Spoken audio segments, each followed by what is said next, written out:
Howdy everyone, Madam Mateo here, coming at you with another special test, but this one is for the vestibular system. It is the Dix-Hallpike or the Hallpike-Dix test. This test came from a paper in 1952 by Dr. Margaret Dix and Dr. Charles Hallpike. And they developed this test as a way to diagnose BPPV, especially of the posterior canal.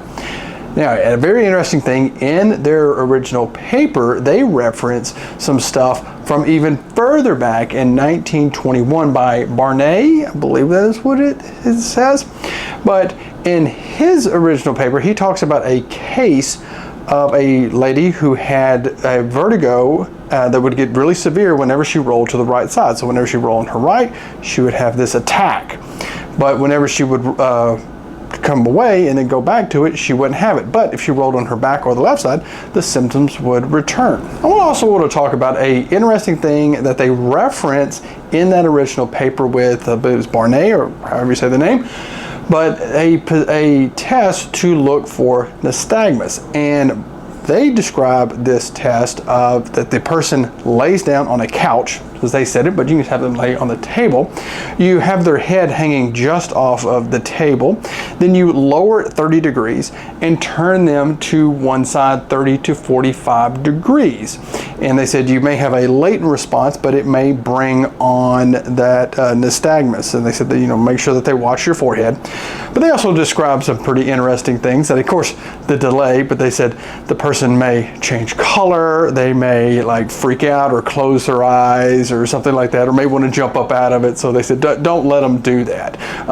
But I want to talk about the test now, and to do so I'm going to turn it over to my good friend Helena with Vestibular First. Place infrared video goggles on the patient. Have the patient sit in long sitting on a mat or bed. Have the patient turn their head 45 degrees towards the side that you are going to test. Assist the patient to lie down on their back while bringing their head into 20 to 30 degrees of extension, either off of the edge of the surface or with a pillow under the patient's upper body. Observe for nystagmus. To test the other side, assist the patient in returning to a long sitting position and repeat the same steps for the side to be tested next. I instruct the patient and say, I'm going to help you lie down on your back. Allow me to position your head where I need it to be for this test. Please keep your eyes open and let me know how you are feeling. To see what you're visually looking for, they have someone right here with the goggles on, and they're going to drop them back. So you're going to look at them in the eyes. There is a latent response, but there is the nystagmus. That is what you are looking for. Continue to have the person lie in this position for 30 to 60 seconds, and you're monitoring that vertigo and nystagmus. Thank you so much, Helena. Always amazing stuff over there at Vestibular First. So to talk about the research of this test, I will tell you one thing. A very interesting thing that I'm really learning with many of these special tests is that they often hit a point where they just quit looking at like the sensitivity, specificity, reliability, validity. They just quit doing it because it's like, look, we're just getting the same things over and over again. So oftentimes the research papers are fairly old compared to now because they just quit looking at that. But I will tell you the sensitivity and the specificity of this test has been found to be like in the high 80s to high 90s, just kind of like consistently over and over again.